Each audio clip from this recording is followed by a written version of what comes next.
Esto es para los que no tienen congregación, ¿vale? Si usted tiene una iglesia, pues está muy bien recibido, Dios le bendiga, pero nosotros no tenemos la intención de sacar a nadie de ninguna iglesia. Si usted tiene su iglesia, si usted tiene su pastor, Dios le bendiga, sirva al Señor en ese lugar, pero si usted no tiene un lugar donde congregarse y busca un lugar de sana doctrina, primeramente quiero decirle que nuestro ministerio no es un ministerio perfecto. Si usted quiere sacar fallos y errores, los va a sacar, por supuesto. No hay iglesia perfecta, no hay pastor perfecto, no hay...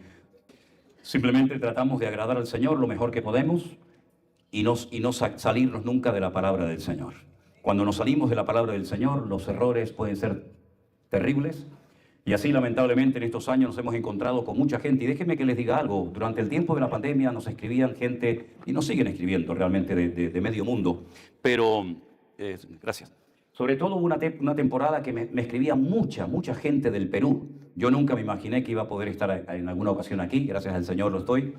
Pero en aquellos tiempos las preguntas que nos hacían las personas de Perú eran más o menos así. Pastor, ¿es bíblico pagar dinero al pastor por querer bautizarme? Porque nuestro pastor, y no era una ni dos, eran muchas veces que nos preguntaban lo mismo, de ahí que me empecé a preocupar un poco. El pastor me ha dicho que para ser bautizado tengo que pagarle una cantidad mensual y se la tengo que dar en un sobre, en la mano. Yo no sé si hay alguien aquí que me hizo esa pregunta, no lo sé. Si está, no hace falta que lo digan, que levante la mano.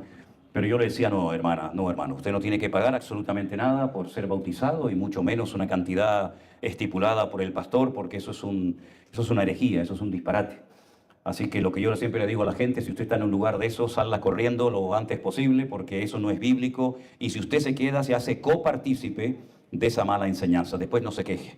Dios está donde hay orden, donde hay obediencia, donde hay santidad. Ahora, en esos circos, ¿verdad? De pide y dame dinero, usted no tiene por qué estar ahí. Ahora, la pregunta es, usted no se ha ido porque usted tiene algún cargo, ¿no? Usted tiene algún puesto en la iglesia. Dice, sí, yo soy líder de no sé qué. Le digo, pues está hipotecando su libertad en Cristo por agarrarse a un cargo, cuando usted a quien tiene que agarrarse es al Señor. Y la hermana, bueno, parece que me hizo caso. Al año siguiente volví a Milán, a Italia, y me la encontré ya en la iglesia en la que el pastor Antonio me invitó, y ya pues está ahí integrada. Así que yo le quiero decir a todos y a cada uno de ustedes que usted no tiene la obligación de decir amén a todo lo que un pastor predica desde un púlpito. Usted no tiene la obligación de sujetarse a una persona que está totalmente desequilibrada y fuera del orden bíblico. La palabra del Señor nos dice que tenemos que sujetarnos a personas que van en la línea de santidad bíblica y de orden al Señor. En el momento en el que usted percibe, en el momento en el que usted, a la luz de la palabra de Dios, comprueba de que lo que se está enseñando no es bíblico, si usted se queda es peor que el que lo está haciendo. Se hace copartícipe de esa mala enseñanza. Nosotros todos los años oramos y le pedimos al Señor que nos dé como una especie de guía, una especie de lema. Y este año sentimos en el corazón ponerle a nuestros congresos y a todas las reuniones que hacemos el lema de entendidos en los tiempos. Porque entendemos que estamos en un momento muy especial de la historia de la humanidad. Hace unos días se firmó un tratado donde la palabra paz y la palabra seguridad apareció por todas partes, pero nosotros sabemos perfectamente por la palabra de Dios que cuando digan paz y seguridad vendrá sobre ellos destrucción repentina, como la mujer que le sorprenden los dolores, ¿no? Por lo tanto, yo creo que ahora más que nunca tenemos que ser entendidos en los tiempos. ¿Estamos de acuerdo, hermanos? Entonces, yo quiero llevarles en esta tarde a una carta que Pablo le escribió a nuestros hermanos de Tesalónica en el capítulo 2, segunda de Tesalonicenses, capítulo 2. Sabemos que el Señor Jesucristo tiene que venir, no nos quepa la menor duda de eso. Si usted quiere estudiar acontecimientos finales, el mejor libro del mundo para estudiarlos es la Biblia, porque en este libro, en la palabra de Dios, que fue escrita por más de 40 personas diferentes en un periodo de más de 1000 años, usted tiene 3/4 partes de material profético. Si no hay ningún libro en el mundo que tenga tantas profecías cumplidas como este libro, y muchas profecías que están a punto de cumplirse, están como dormidas en el tiempo, ¿verdad? Para darles un pequeño dato, en el Corán no hay ninguna profecía, ¿verdad? Sin embargo, la palabra de Dios está llena de profecías, y como yo siempre digo, la Biblia es el periódico de mañana. Las personas que a veces dicen es que la Biblia está caducada es porque son ignorantes, no saben lo que dicen. O las personas que incluso atacan la Biblia diciendo que es un libro caducado, que es un libro que está lleno de contradicciones. Yo llevo más de 40 años desafiando públicamente a la gente, diciendo, búsquenme una contradicción en la Biblia, a ver dónde está, y no va a encontrar ni una. Tal vez usted no entienda por qué en un lado dice una cosa y en otra dice otra, pero eso no significa de que haya una contradicción en sí misma, ¿verdad?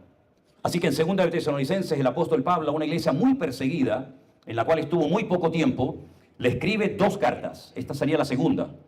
Y en esta carta, en el versículo 1, dice, con respecto a la venida de nuestro Señor Jesucristo y nuestra reunión con Él, os rogamos, hermanos, que no os dejéis mover fácilmente de vuestro modo de pensar, ni os conturbéis, ni por espíritu, ni por palabra, ni por carta, como si fuera nuestra, en el sentido de que el día del Señor está cerca.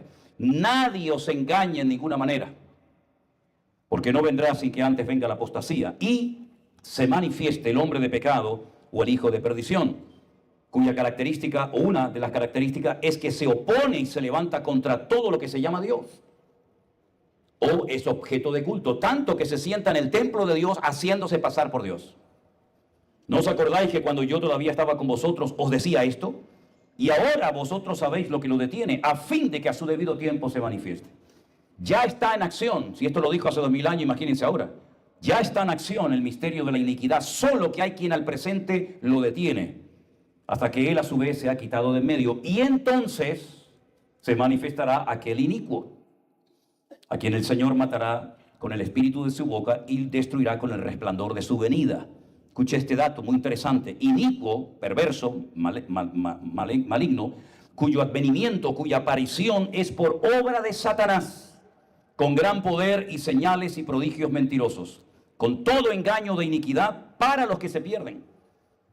Dice la Biblia, por cuanto no recibieron el amor de la verdad para ser salvos, por esto Dios les envía un poder engañoso, para que crean la mentira, a fin de que sean condenados todos los que no creyeron a la verdad, sino que se complacieron en la injusticia. ¿Cuántos dicen amén en la palabra? Sí. Hermanos queridos, hemos dicho en muchas ocasiones que la Biblia está muy clara, muy clara. Simplemente es cuestión de indagar, de profundizar, de escudriñar las Escrituras y descubrir qué es lo que el Señor quiere decirnos en estos tiempos difíciles y peligrosos en los que estamos viviendo. Yo me acuerdo cuando mis padres, mis abuelos y mis bisabuelos vivieron. Ellos huyeron de España y, por ejemplo, mis bisabuelos con mi abuelo en un barco de vela viajaron rumbo a Cuba y allí estuvieron durante un tiempo viviendo y posteriormente se fueron a Venezuela. Y en aquellos años, más del 80% de la población de las Islas Canarias, archipiélago donde yo vivo, emigró a Cuba, a Venezuela o Argentina. Sin embargo, les puedo asegurar que en cualquier país del mundo donde viajo, y estoy continuamente dando brincos de un lugar a otro, en todos los países vas a encontrar la misma maldad, problemas, dificultades, injusticias, etcétera, etcétera. Hemos estado hace poco en los Estados Unidos y la verdad que aquello es un polvorín. Hemos visto colas de cientos o tal vez de miles de personas frente a la embajada norteamericana en estos días en Bogotá, y yo pensaba para mí, digo, estos se creen que se van al paraíso terrenal y en vez de irse a Estados Unidos, se van a los esclavos unidos. Porque hay tantos problemas o más como los que pueda haber en Perú, en Colombia, en Venezuela o en cualquier otra parte del mundo. El único refugio seguro y la única paz verdadera es la paz que vamos a encontrar solamente en el Rey de Reyes y el Señor de los Señores. Ya no hay ningún lugar, ya no hay ningún lugar. Así que mejor quédese donde está, que como decimos en España, más vale malo conocido que bueno por conocer. Lo sabían también, ¿no? Ok, perfecto. Hay dos palabras en el Nuevo Testamento que se utilizan en el idioma original en el que se escribió esta carta, que fue el griego, para definir o para aclarar a qué venida se está refiriendo el autor. Una palabra es epifanía. Cada vez que en el texto griego aparece la palabra epifanía, el autor, sea quien sea, está refiriéndose a la primera venida física y visible del Señor Jesucristo. Venida que, dicho sea de paso, ya se cumplió. Hace 2000 años, cuando Belén pertenecía a Israel, no estaba bajo jurisdicción palestina como está en este momento, el Señor Jesucristo, conforme a las Escrituras, concretamente el profeta Miqueas, había dicho que el Mesías nacería en Betlehem, en la casa del pan, o más conocido como Belén. Y todas las profecías relacionadas con su primera aparición se cumplieron absolutamente todas. Todos los detalles, por grandes o pequeños que fueran, todo se cumplió a la perfección. Su nacimiento, su vida, sus milagros, sus enseñanzas, su resurrección, su ascensión, su sacrificio, absolutamente todo. Pero hay una segunda palabra que se emplea por los autores cuando quieren hacer referencia única y exclusivamente a la segunda venida del Señor Jesucristo, y la palabra es parousia. En este versículo 1 que se ha leído en esta tarde, la palabra que aparece para decir con respecto a la venida del Señor Jesucristo es la palabra parousia. Por lo tanto, Pablo lo que va a dar son instrucciones y va a dar un orden cronológico acerca de las cosas que tienen que ocurrir antes de la segunda venida de nuestro Señor Jesucristo. Todo el Nuevo Testamento prácticamente habla del retorno inminente del Señor. Pero por si alguien piensa, ¿y por qué no viene ya? Bueno, permítame decirles que el Señor no retarda su promesa. Según algunos la tienen por tardanza. Esa es la señal que ustedes verán en este tiempo. Así como ese profeta rebelde Estuvo en el vientre del pez 3 días y 3 noches. Yo estaré en el vientre no de un pez, sino en el vientre de la tierra 3 días y 3 noches y resucitaré al tercer día.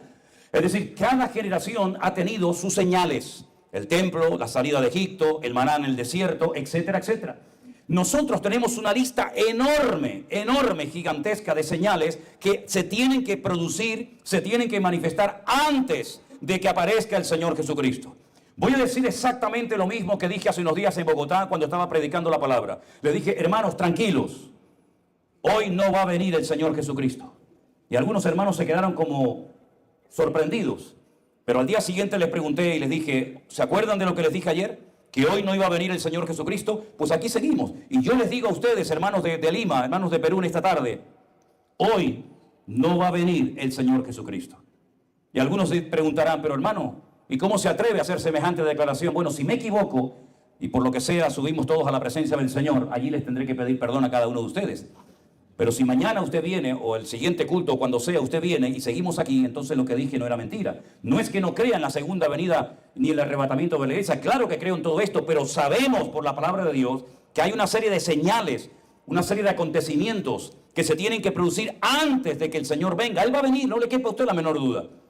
Sin embargo, no puede venir en este momento porque dice que antes de que venga tendrá que manifestarse la apostasía, versículo 3, y se tiene que manifestar el hombre de pecado o el hijo de perdición. El apóstol Pablo utiliza diferentes títulos para referirse a la misma persona. El hombre de pecado, el hijo de perdición o el inicuo es la misma persona. Él nunca emplea la palabra anticristo o antimashiach. El único que emplea ese término es Juan. Pero en el Antiguo Testamento no aparece ninguna de las expresiones que Pablo acaba de mencionar aquí, ni tampoco la palabra anticristo, sino aparece, por ejemplo, la expresión el cuerno pequeño. Porque veremos en estos días, si Dios lo permite, que Daniel tuvo una visión donde ve una bestia terrible que le llamó muchísimo la atención. Y la palabra de Dios dice que esa bestia tenía una cabeza con 10 cuernos y de medio de esos 10 cuernos que representan a naciones, salía un cuerno pequeño que hablaba grandes blasfemias y perseguía a los santos y los vencía durante un tiempo. Y entonces la palabra de Dios nos enseña que ese cuerno pequeño representa o simboliza a un personaje que lo conocemos como el nombre del anticristo. Es interesante notar, yo saqué fotografías de ese encuentro, pero es interesante notar cómo cada vez los líderes del mundo se reúnen más a menudo, o para una cosa o para otra. Vean ustedes, por ejemplo, la imagen de este último tratado que se ha firmado de paz, donde Trump estaba allí un poco liderando y diciendo esto y aquello, ¿verdad? La cantidad de naciones que allí estaban representadas. Y es que la palabra de Dios nos enseña que en el último tiempo muchas naciones se van a unir y van a ser utilizadas por el enemigo y van a producir, van a levantar a una persona que nosotros sabemos que es un hombre de carne y hueso, no es ningún engendro de una mezcla humana con demoníaca como las películas de Hollywood, sino que es un hombre con papá, con mamá, con pasaporte, con toda la genética que pueda tener cualquier ser humano, y ese personaje recibirá un poder económico espectacular. Ese personaje, queridos hermanos, lo conocemos como el anticristo y es un líder político que se va a levantar del antiguo territorio que abarcaba el imperio romano. Para que lo sepan, el antiguo imperio romano, que fue el imperio que más tiempo duró en el tiempo, casi 1000 años, abarcaba todo lo que es Europa, desde Portugal, todo España, Francia, Inglaterra, Italia, etcétera, etcétera. También parte del norte de África, lo que conocemos hoy en día como el Magreb, Libia, Egipto, etcétera. Y también parte de Oriente Medio, Siria, Jordania, etcétera, etcétera. De ese antiguo territorio se levantará este personaje, que tendrá también el apoyo de otro personaje del cual hablaremos Dios mediante en estos días. Imagínense lo que tengo que resumir en 46 años en 4 reuniones. Dice, me viene muy complicado, pero intentaré resumirlo. Otro personaje llamado el falso profeta, el falso exponente del evangelio, que dice que los miembros de esa estructura religiosa que va a ser muy utilizada en los últimos tiempos, sus ministros, los que trabajan en esa institución religiosa, muchos de ellos se visten de púrpura y se adornan con piedras preciosas, con plata y con oro. Y a lo largo de la historia dice que se han embriagado en más de una ocasión con la sangre de los mártires que dieron su vida por la causa del evangelio. Quiero decirles que esa Biblia que usted tiene en la mano, en su propio idioma, la escribió, la tradujo, mejor dicho, un cura español llamado Casidoro de Reina. que una noche se juntó en el monasterio de los cartujanos, en la famosa ciudad de Sevilla, y tuvieron que tomar una decisión trascendental. ¿Nos quedamos o nos marchamos? La mitad del convento se quedó y todos murieron quemados en la hoguera por el Santo Oficio, por la Santa Inquisición. Los que decidieron marcharse, unos se fueron por un camino y otros se fueron por otro, por si acaso agarraban a un grupo que el otro por lo menos se escapara. Este sacerdote católico sevillano se fue a la ciudad o se fue al país de Suiza. Posteriormente se fue a Alemania y allí tradujo la Biblia. Hermanos, para que usted pueda disfrutar de cada texto, de cada versículo, de cada parábola, de cada profecía, de cada versículo de la palabra de Dios, miles de personas derramaron su sangre para que hoy usted y yo podamos leer la palabra de Dios en nuestro propio idioma. Es decir, no ha sido nada fácil poder llegar hasta este momento, pero la Biblia nos enseña que los que confiamos en Él no tenemos que tenerle miedo a nada ni a nadie, porque mayor es el que está en nosotros que el que viene contra nosotros. Iremos de gloria en gloria, de victoria en victoria y de triunfo en triunfo en el nombre de Jesús. ¿Cuántos dicen un fuerte amén? ¡Aleluya! Pero antes de que venga el Señor se producirán dos acontecimientos y uno de ellos ya lo podemos ver. Es la apostasía. ¿Qué es la apostasía? La pérdida de valores absolutos y convertir lo que antes era un pilar de la sociedad, un principio fundamental de la educación, de la familia, etcétera, etcétera, en algo relativo. Es decir, ya ni siquiera la ciencia tiene el peso y el valor que se le dio en los últimos siglos, porque antes se decía o creo en la ciencia o creo en la Biblia. Sin embargo, hoy en día hay personas que su sentimiento, su inclinación o su tendencia ha incluso desplazado a la ciencia. De tal manera que hoy en día escuchamos auténticos disparates, como por ejemplo personas que se casan con sí mismos. No sé si han oído este caso. Alguien que no encontraba a la mujer idónea. Ya, yo creo que un tipo tan raro difícilmente va a encontrar una mujer que se enamore de él, digo yo, ¿no? Y al final dice, pues me caso conmigo. Y el tipo se casó con él. Y en Europa hay un señor que ha hecho una operación de más de 14.000 euros y se ha convertido en perro. Y le han implantado una cola de pelo y no sé qué vaina más le han puesto. Y así vivimos en un mundo loco, donde el otro día en Estados Unidos una señora me pedía oración por su hija porque ella se sentía que era una puerta. Una puerta. Una niña de 13 años. Y estamos viendo auténticos disparates, auténticas aberraciones, antinatura. Pero si dices algo, pues incluso puedes dar con tus huesos en la cárcel, por lo menos en España o en algunos países del mundo, ¿verdad? La apostasía es no solamente eso, sino el enfriamiento de una gran parte de la cristiandad. La Biblia nos enseña, y tenemos el ejemplo de la iglesia de la Odisea, el Señor le dice, os vomitaré de mi boca, por cuanto no sois ni fríos ni calientes.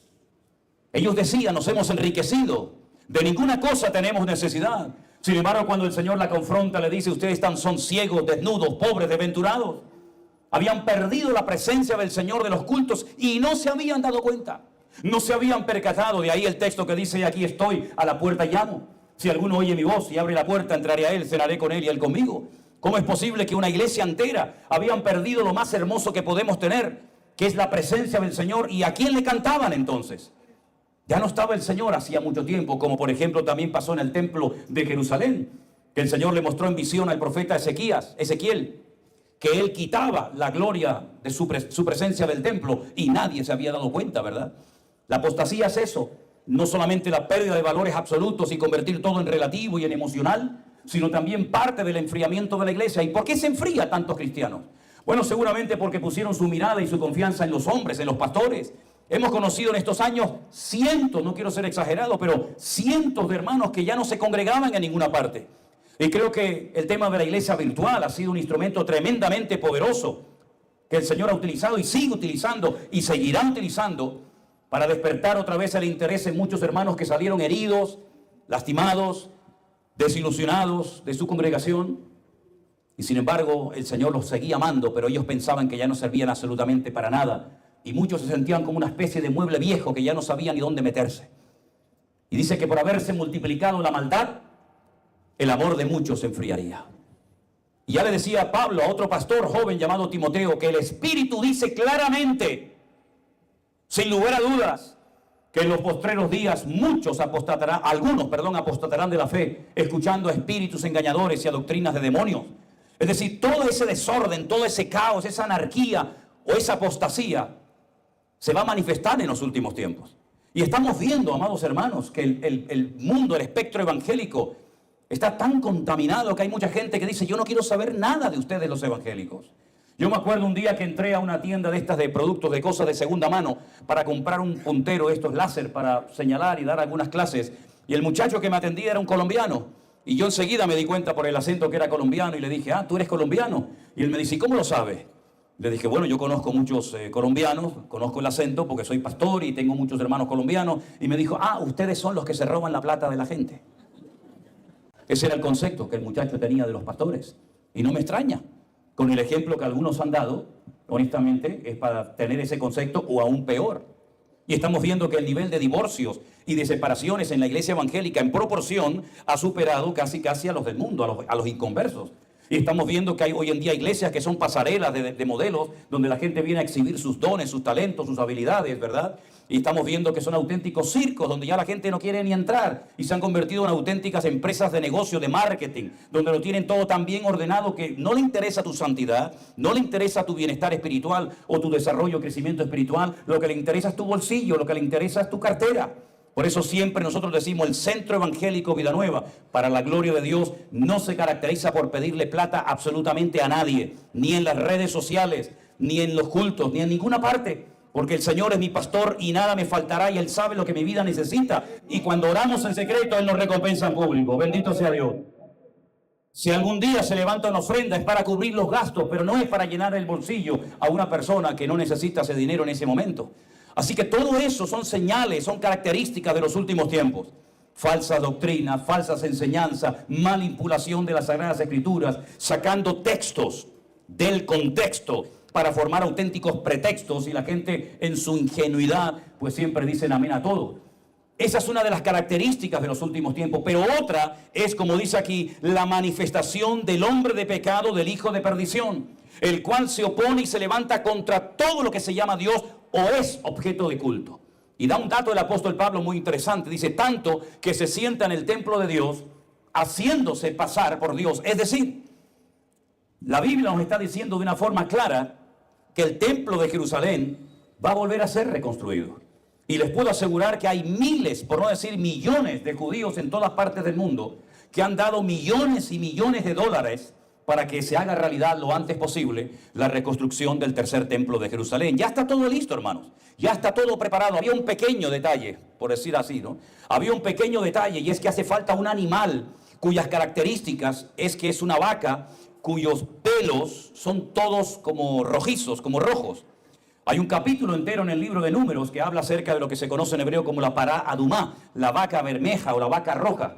Ellos consideran, según la ley, según la Torá de Moisés, que ese animal cuando apareciera es el idóneo para que se sacrifique, se queme totalmente sobre un altar y con la ceniza que produce ese sacrificio, ellos iban como a limpiar o a purificar la explanada del templo. Durante miles de años, o cientos de años, perdón, ese animal no había aparecido.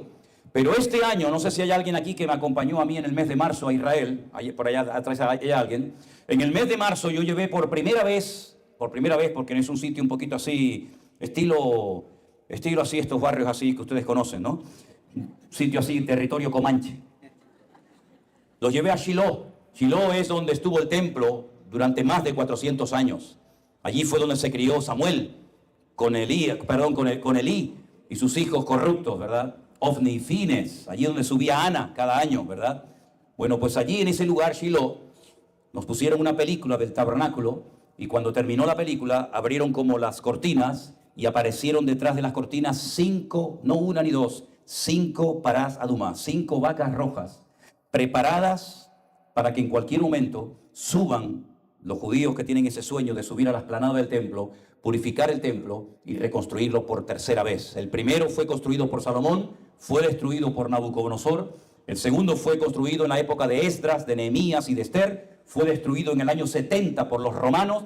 Y el tercero también sabemos que se va a reconstruir, pero el anticristo se va a sentar en el templo haciéndose pasar por Dios y exigiendo adoración. Y ahí podríamos hablar muchísimo de la inteligencia artificial y de tantas cosas que se van a utilizar y se van a manifestar en los últimos tiempos.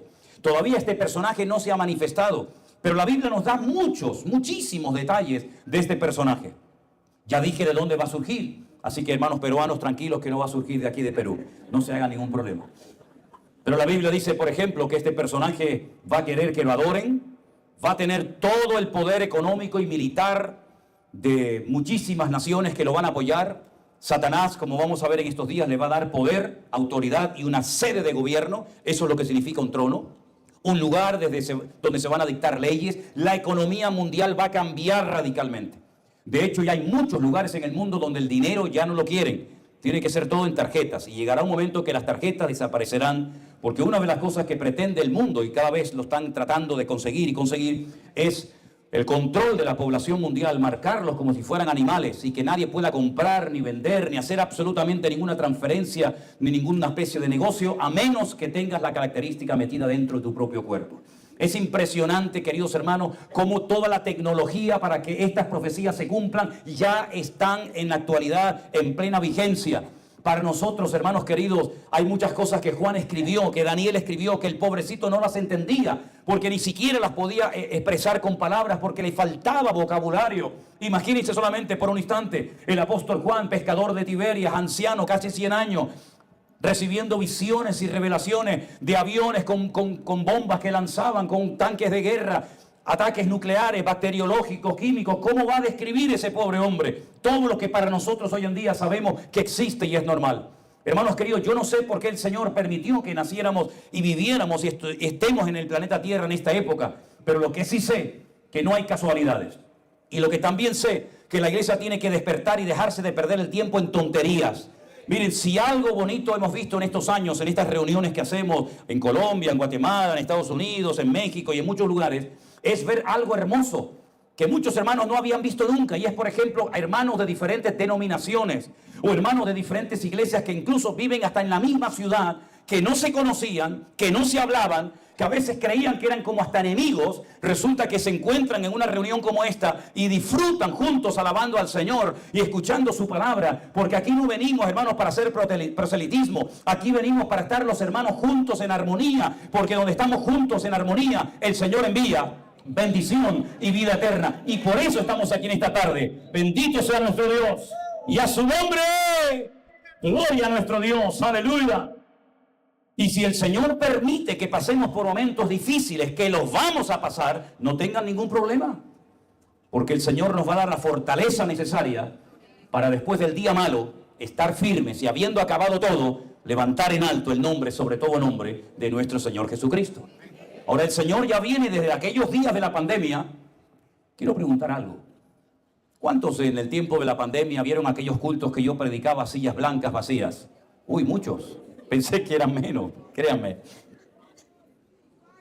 Algunos pensaban que estábamos locos, pero nosotros no teníamos ni donde caernos muertos, no teníamos ni un centavo para poder alquilar un departamento. Entonces decidimos irnos a la iglesia y la acondicionamos lo mejor posible. Allí nos fuimos un tiempo, y ese tiempo transcurrió en 1 año, en 2, en 3, en casi 4 años y medio. Pero fue de Dios, fue del Señor. No hay nada que por mal no venga, ¿no? O al revés, ¿cómo es? No hay mal que por bien no venga. Gracias, hermano. Veo que están atentos ahí. Gloria a Dios. A veces digo una tontería para despertar a alguno. Y allí nos agarró la pandemia. Y allí me dijo nuestro hermano Armando, hay que cerrar la iglesia. Yo me opuse hasta el último minuto y digo, pero ¿cómo vamos a cerrar la iglesia? Pues sí, la tuvimos que cerrar, hermanos. Y desde esos tiempos, 2020, marzo del 2020, el Señor nos viene enseñando que Él es fiel y que Él cuida de su obra y que Él protege la vida de sus hijos. Y aunque tuvimos que estar encerrados un tiempo, fue un tiempo glorioso, porque el Señor comenzó a hacer una obra invisible que ahora pueden ver nuestros ojos. Y podemos ir por muchas partes del mundo y ver a familias enteras, ver a drogadictos, santeros, brujos, satanistas, gente que fue tocada por la palabra de Dios en aquellos cultos, en aquellos devocionales, en aquel pastor online, y que hoy en día están sirviendo al Señor con sus familias. Hermanos queridos, desde aquel tiempo el Señor nos ha demostrado que Él es tremendamente fiel, que Él no necesita ni nuestros diezmos, ni nuestras ofrendas, ni nuestras primicias, ni rollos raros. Él lo que necesita es gente que le ame, gente que le obedezca, gente que sea fiel, y a esas personas Dios las honra. Vivas donde vivas, estés donde estés, tú te metes en tu habitación, cierras la puerta, te pones a orar, y tu Padre que te ve en secreto siempre, siempre te recompensará en público. Bendito sea nuestro Dios. Ese es nuestro Dios. Aleluya. Qué tremendo cuando hoy veníamos para acá. A mí me da mucha vergüenza todo esto. Yo miraba para otro lado y decía, Dios mío, y que yo tengo que subir esta tarde y arriba. Qué vergüenza. Tanta gente haciendo cola. Pero hermano, lo hemos visto en muchísimos lugares donde hemos ido. Y esto no se puede organizar en una mesa, en una oficina. Esto solamente lo hace el Rey de Reyes y Señor de los Señores. Y creo que el Señor está avivando y despertando y uniendo a la iglesia, porque tengo que decirles que lo bueno de todo esto es lo malo que se va a poner todo. Cuanto peor se ponga, mejor para nosotros. Porque eso nos indica que el Señor viene pronto. Y la Biblia nos enseña que este personaje permitirá por 2000 años, sin haberse hecho semejante acto, la reconstrucción del templo de Jerusalén. Algunos me preguntan, ¿y la alianza, el arca de la alianza o el arca del pacto aún no ha aparecido? Bueno, eso es lo que usted dice. El arca de la alianza ha aparecido hace muchos años. Y saben dónde está. Y allí está en Jerusalén. Solamente falta que se atrevan en un momento dado a subir a la explanada del templo, y en aquel lugar donde está el domo de la roca, la piedra mucho más grande que esta plataforma donde Abraham subió a sacrificar a su hijo, esta gente, los judíos, suban y cumplan con eso. Pero también sabemos nosotros que el anticristo profanará ese lugar a los 3 años y medio de su inauguración. Porque el libro del Apocalipsis es el desarrollo profético de ese mensaje comprimido que el Señor Jesucristo le dio como respuesta a algunos de sus discípulos, que cuando oyeron que iba a ser destruido el templo, bajan el torrente del Cedrón y se meten dentro del huerto de Getsemaní, que está al otro costado del monte Moriah, en el monte de los Olivos, y le dicen al Señor: Señor, ¿cuándo será el fin del siglo y qué señal habrá de tu venida? Y el Señor le da una respuesta extraordinaria, que es todo el capítulo 24 de Mateo. Y entonces el Señor les dice que cuando veáis la abominación desoladora de la cual habló el profeta Daniel, y pone entre paréntesis, el que lee entienda. La abominación desoladora es un término que se utiliza para hacer referencia a la profanación del lugar santísimo. El lugar santísimo, el templo que van a reconstruir los judíos en breve tiempo, yo creo que veremos la reconstrucción de ese templo, si Dios lo permite, va a ser nuevamente profanado. Y el libro del Apocalipsis es el desarrollo de todos esos acontecimientos en bloques de 7 sellos, 7 trompetas y 7 copas. Hay muchas características que tenemos que conocer. Por ejemplo, no sabemos cómo se va a llamar este personaje siniestro llamado el anticristo, pero sí sabemos, y es un dato muy importante a tener en cuenta, cuál es el valor numérico de su nombre. La Biblia se escribió en 2 idiomas fundamentalmente, salvo algunas porciones en arameo. La Biblia se escribió lo que llamamos vulgarmente Antiguo Testamento en hebreo y el Nuevo Testamento en griego, y ambos idiomas son alfanuméricos, es decir, que cada letra tiene un valor numérico. Y lo que hace Juan es decir, aquí hay sabiduría. Claro, sabiduría para el que la tiene. El que no la tiene, el hombre natural no percibe las cosas del Espíritu. Para él son locura. Pero él dice, el valor numérico, el número de la bestia es 666. Es decir, que si usted sabe el alfabeto hebreo, usted puede anotar el nombre de la persona que cree o sospecha que puede ser este personaje siniestro llamado el anticristo, sacar su valor numérico y tener la seguridad o no de que ese es el personaje que el diablo va a utilizar en los últimos tiempos. Y todavía no ha aparecido, mis queridos hermanos, pero está próximo a aparecer. Porque el mundo ya no da más, ¿se dan cuenta? Ya el mundo no da más. Hay guerras y rumores de guerras. Estaba el otro día leyendo la Biblia allí en Colombia. Yo no me enteré de nada, créame. Yo cuando me meto en esto, se me puede caer el techo encima, yo no me entero de nada. Estaba leyendo y cuando levanto la vista veo un montón de gente hablando entre ellos. Y yo digo, uy, algo más tuve que decir. Y digo, ¿qué pasa, hermanos? Y me dice, que está temblando, hay un terremoto. Digo, ¿dónde está el terremoto? Yo no me enteré de nada. Y dice, sí, está temblando. Digo, no pasa nada. La Biblia dice que cuando los cristianos oraban en Jerusalén, la tierra temblaba. Y Pablo y Silas en la cárcel cantaban y tembló. Así que bueno, a lo mejor nos toca hoy a nosotros también tener un tembloncito, ¿no? Para saber que el Señor es poderoso y que controla la naturaleza y controla la historia y los tiempos. Así que mis queridos hermanos, la iglesia tiene que espabilar y vamos a dejarnos ya de pelear entre bautistas, pentecostales, metodistas, que si se puede levantar la mano, que si no se levanta, que si la salvación se pierde, que si no se pierde. Mire, hermano, vamos a dejarnos de tontería. Ahí afuera hay millones y millones y millones de personas que no conocen al Señor y mientras estamos discutiendo dentro, el mundo se nos está yendo de las manos. Así que vamos a unir fuerzas, vamos a unirnos en el nombre del Señor para arrebatarle al hombre fuerte el botín y que el nombre de Cristo sea levantado en alto y que lo adoren y lo veneren a Él todos los días de su vida, mi hermano. Bendito sea Dios. Así que no vamos a criticarnos más, no vamos a pelear más entre nosotros, porque nuestra lucha no es contra sangre y carne, sino contra principados, contra potestades, contra los gobernadores de las tinieblas, contra huestes espirituales de maldad. Por lo tanto, hermanos, es tiempo de unirnos, porque en la unidad está la fuerza. ¿Saben por qué no fueron destruidos los que construyeron la Torre de Babel? Y los que se rieron en el diluvio, ¿todos fueron destruidos? ¿Es que acaso eran mejores Los que construyeron la Torre de Babel cuando estaban desafiando al mismísimo Dios, diciendo, llegaremos al trono, no como tú has establecido, sino como nosotros digamos. ¿Por qué no fueron destruidos los que se unieron para construir el observatorio allí en medio del valle del Sinar? Y sin embargo, la generación de Noé, todos fueron destruidos. Porque dice la Biblia que en la época de Noé todos se peleaban los unos contra los otros, había agresividad, había violencia, no había unidad. Pero Dios respeta el principio de la unidad. Y dice que se unieron para lo malo, pero se unieron y Dios no los destruyó, sino que los separó y confundió las lenguas. Si el mundo ha descubierto el poder de la unidad, como estos que se unen de la banderita de 7 colores y han conseguido cosas tremendas, ¿por qué la iglesia no se da cuenta de que unidos tenemos mucho más fuerza que peleados? ¿Por qué no nos damos cuenta de que si nos unimos y oramos juntos al Señor, no hay demonio, no hay diablo, no hay infierno que pueda parar a la iglesia? Porque la Biblia dice que ni ángeles, ni principados, ni potestades, ni lo alto, ni lo bajo, ni nada creado nos podrá separar del amor de Dios que es en Cristo Jesús, Señor nuestro. Antes bien, en todas estas cosas somos más que vencedores por medio de aquel que nos amó. Iglesia de Telú, únanse en el nombre del Señor y peleen contra el enemigo en el nombre del Señor. ¡Aleluya! ¡Aleluya! Pero tengo que decir también que el anticristo, aunque el diablo quiera presentarlo ya en la cena mundial, y aunque el diablo y el infierno ya tengan todo listo para que este personaje siniestro aparezca en cualquier momento, no se puede aparecer en cualquier instante, porque dice la Biblia, y Pablo se lo enseñó a los tesalonicenses, ahora vosotros sabéis lo que lo detiene, a fin de que a su debido tiempo se manifieste. Porque ya está en acción el misterio de la iniquidad, solo que hay quien al presente lo detiene hasta que él a su vez se ha quitado de en medio. Cuando yo me convertí hace años atrás y pregunté quién era este él, y me respondieron en la iglesia, inmediatamente dije, no, eso no es verdad. La iglesia nunca se trata en el Nuevo Testamento con género masculino, sería un disparate.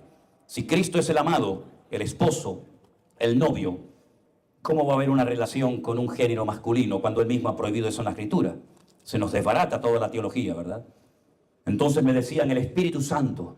Pero ¿dónde dice la Biblia? ¿Dónde dice la Biblia? Si hay alguien que lo encontró, por favor, enséñelo, porque llevo más de una generación pidiendo esto y nunca ha aparecido nadie. ¿Dónde dice la palabra de Dios, la Biblia, que el Espíritu Santo, que es Dios y por consiguiente es omnipresente, va a ser quitado de la tierra durante un periodo de tiempo? ¿Dónde lo dice?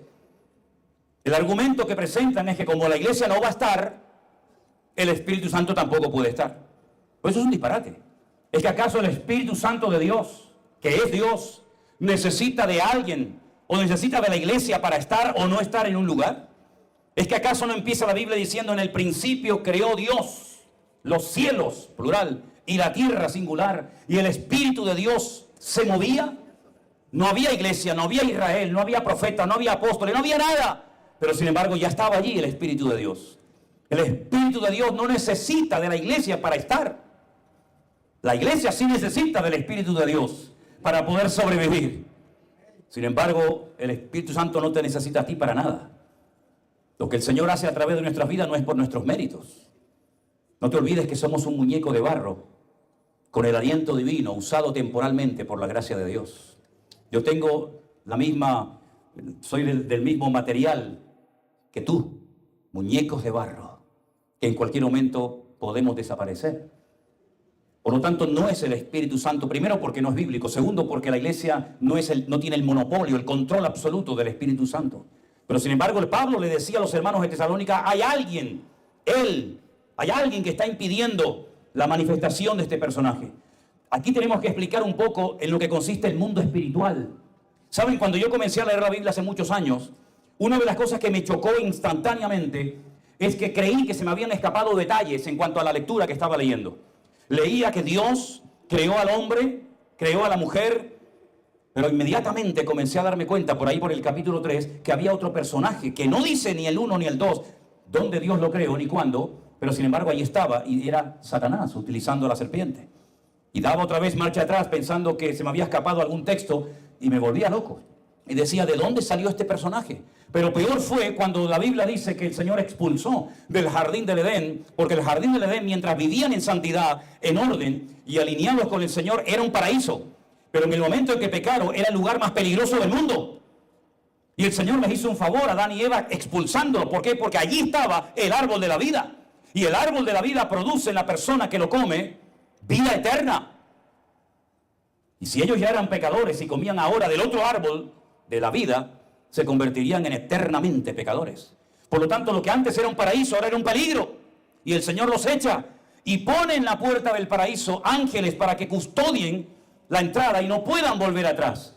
Es decir, que ahora sale el diablo y 2 ángeles más. Como la Biblia no está en orden cronológico, no vamos a encontrar la creación de los ángeles en el libro del Génesis, sino en otros libros más adelante, por ejemplo en Isaías y en Ezequiel.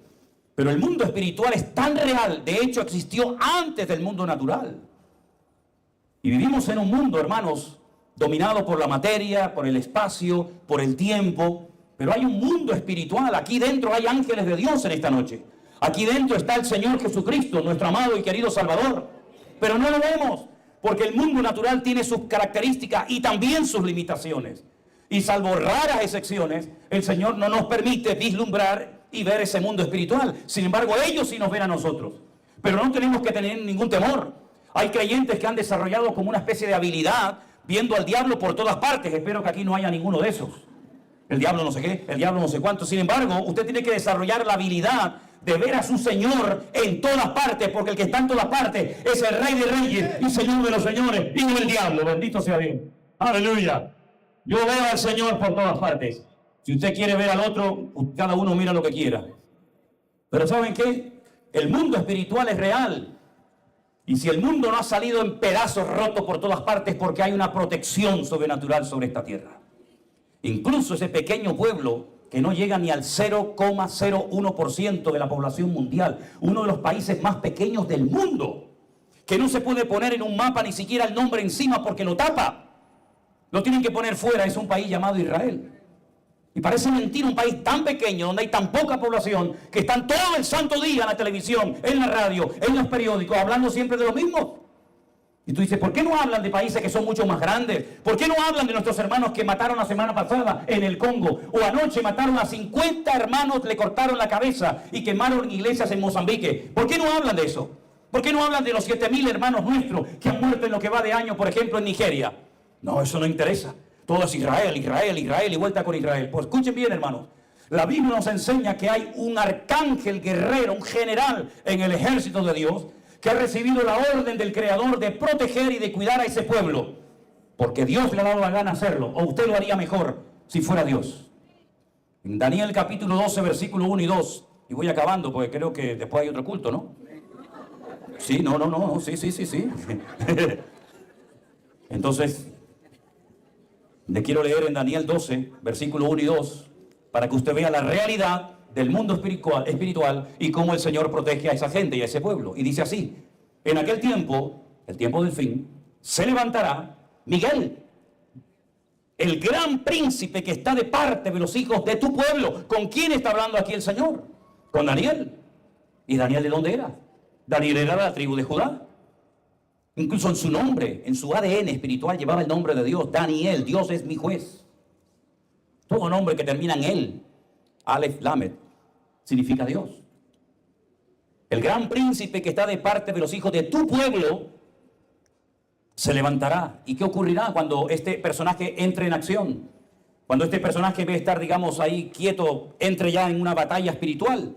Será un tiempo de angustia cual nunca fue desde que hubo gente hasta entonces. En aquel tiempo, en nuestro tiempo, será libertado tu pueblo, todos los que se hallen escritos en el libro. Y muchos de los que duermen, ahí habla de la resurrección, en el polvo de la tierra, serán despertados, unos para vida eterna y otros para confusión y vergüenza eterna o perpetua. En otras palabras, van a cambiar muchas cosas en los últimos tiempos. La Biblia dice que el mundo se pondrá tan difícil en todos los aspectos que si aquellos días no fuesen acortados, nadie sería salvo. Nadie. Mas por causa de los escogidos. Y algunos preguntarán, ¿y quiénes son los escogidos? Porque me hace mucha gracia algunos predicadores o cristianos, cuando son bendiciones y promesas, eso es para ellos. Pero cuando viene una cosa fea, una cosa mala, difícil, persecución, eso es para los judíos, ¿verdad? Y hacen como una especie de selección. Esto sí, esto no, esto me gusta y esto no me gusta. ¿Quiénes son los escogidos? La Biblia dice, vosotros que antes no erais pueblo, está escribiendo a gentiles el apóstol Pedro, vosotros que antes no erais pueblo, Ahora sois pueblo de Dios, real sacerdocio, nación santa, pueblo escogido por Dios para que anunciéis las virtudes de aquel que os llamó de las tinieblas a su luz admirable. Tú eres un escogido de Dios. Tú no estás por casualidad en este lugar. Dios te escogió desde antes de la fundación del mundo, mi querido hermano. Somos escogidos de Dios. No estamos aquí por casualidad. Yo no decidí nunca convertirme a Cristo, al contrario. Él me amó desde antes de la fundación del mundo y me puso aquí. Y dice la Biblia que por amor a nosotros, los escogidos, si no acorta los días, nadie sería salvo. Y vamos a ver cosas espectaculares, porque por ejemplo dice la Biblia que cuando Él venga, ¿cuántos creen que el Señor vendrá? Amén, gloria a Dios. Cuando el Señor venga dice que no será de día, ni tampoco de noche. Y entonces uno dice, si no es de día ni de noche, ¿qué cosa es? Dice, es un día que solamente conoce el Señor. Es raro, ¿verdad? Como raro es que dice que el primer día de la creación dijo el Señor, sea la luz. Y fue la luz. Y vio Dios que era buena. Y había luz. En el planeta Tierra había luz por todas partes. Pero fue en el cuarto día cuando Él creó el sol. Y tú dices, si no había sol, ¿qué luz había? Es cosa extraña, ¿verdad? Dios hará cosas espectaculares en los últimos tiempos. Y sobre todo, entre nosotros, los hijos de Dios que le amamos y le honramos. Es verdad que no tenemos que tener ningún temor, aunque muchas veces puede venir a nuestros corazones, ¿qué va a ser de mis hijos? ¿O qué va a ser de mis nietos? Yo tengo solamente uno, pero me tiene loco mi nieto. Le permito todo, lo que no le permití nunca a mis hijas, se lo permito a él. Me deja toda la oficina en desorden, me desafinan las guitarras, me toca todo. Y mis hijas me dicen, papá, a nosotros nos trataste con vara, pero a este lo voy a malcriar porque soy el abuelo y punto. Pero ¿saben qué, mis amados hermanos? En paz me acostaré y así mismo dormiré, porque solo tú, Señor, me haces vivir confiado. Yo quiero que no pierdan la paz, pase lo que pase, venga lo que venga y digan lo que digan. El Señor está con nosotros como poderoso gigante. Lo único que tienes que ocuparte, no preocuparte, ocuparte, es en tu salvación, en tu relación con el Señor con temor y temblor. Si el internet para ti es un problema, quítalo. Quítalo. Si la televisión para usted es un problema, tírela por la ventana. Cuidado que no pase nadie por abajo. Cualquier cosa que a ti te haga tropezar, deshágase de eso. Porque el diablo está como loco por robar tu santidad. El diablo está como loco porque tú vuelvas otra vez a arrastrarte en la basura en la que viviste durante años. Él no quiere verte feliz, no quiere verte gozoso. ¿Saben por qué? Porque el diablo es un ser amargado. Lo he dicho muchas veces. No tiene amigos, no tiene familia. Está errante de un lugar a otro. Una insatisfacción, una amargura permanente. Y cuando ve el gozo de los cristianos, que es nuestra fortaleza, no lo soporta. Y no quiere ver la estabilidad en tu familia, en tu matrimonio. No quiere verte gozoso, alegre, bendecido, prosperado. No quiere, no lo soporta. Porque él perdió todo eso por desobediente y por rebelde. Pero el Señor le ha placido escogernos a nosotros para esta hora. Y nos ha dado una responsabilidad. ¿Cuál? La de ir por todo el mundo y predicar el Evangelio a toda criatura. Dios nos ha dado las redes sociales, las estamos utilizando para la extensión del reino de Dios. Tal vez usted no se mueve en ese terreno, pero conoces amigos, familiares, vecinos, compañeros de trabajo, háblele del Señor. El otro día le decía a una muchachita joven en Colombia, mira, ¿sabes la mejor manera, el mejor antídoto para vencer la depresión, el desánimo y todo eso? Mira, vete esta noche con tu mamá o con algunas jovencitas de la iglesia, vete a la calle a buscar a los que duermen en las calles, que hay muchos, en Colombia, en Perú, en todas partes del mundo. Vete y dale un plato de comida, un abrazo, una Biblia, y vas a ver cómo se te quita toda la depresión de encima. Cuando te des cuenta de que tú no eres el ombligo del mundo, sino que hay gente que vive peor que tú, no vas a tener tiempo ni para pecar, ni para deprimirte, ni para desanimarte. Es tiempo de que vivamos fuera de los templos, queridos hermanos. Ya hemos estado muchas generaciones encerrados en 4 paredes, invirtiendo todos los diezmos, todas las ofrendas y todo lo que entraba en el púlpito, en la guitarra, en la batería, en el micrófono, en esto y en aquello, mientras tanto el mundo se nos ha ido de las manos. Por eso es tiempo de levantarnos, de despertarnos del sueño y decirle al Señor, heme aquí, envíame a mí y úsame. ¿Cuántos dicen amén? Cierra tus ojos en esta noche, mi querido hermano. Si en esta noche entre nosotros hay alguien que ha venido de visita o por curiosidad, y tú has venido esta tarde a este lugar para ver qué es esto. Tal vez tu novia, tu padre, tu abuela, alguien te ha invitado. Pero tú en lo más profundo de tu corazón, tú no has nacido de nuevo. Tú tal vez has sido criado en la iglesia y conoces de la Biblia, pero no conoces del Dios de la Biblia. Pero si en esta tarde tú le quieres entregar tu vida al Señor Jesucristo que murió por ti, te ama y te quiere bendecir y ayudar, amigo, ahora es el momento. Yo no le invito a que usted se inscriba a una iglesia, a una religión, para nada. Yo le invito a que usted reciba al Señor Jesucristo, el príncipe de paz, en esta noche, en su corazón.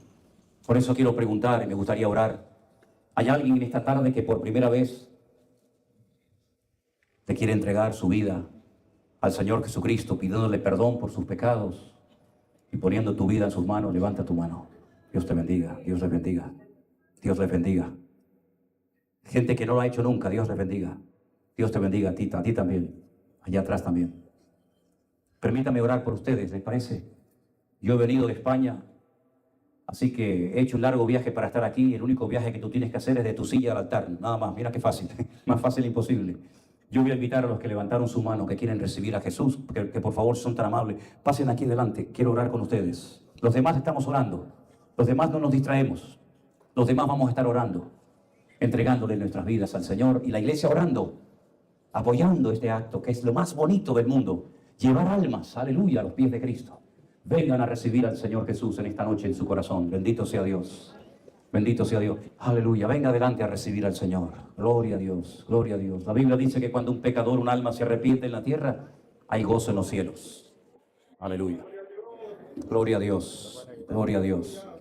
Esto se está cayendo. Sí, dame la idea. Bendito sea Dios. Ábranse así un poquito para los laditos para que pueda pasar la gente que quiere recibir al Señor Jesús como su Señor y Salvador personal. Aleluya. Bendito sea Dios. Ahora es el momento de entregarle su vida al Señor Jesús. ¿Les parece? Cierren sus ojos, por favor, los que están aquí delante. Aleluya. Y repita.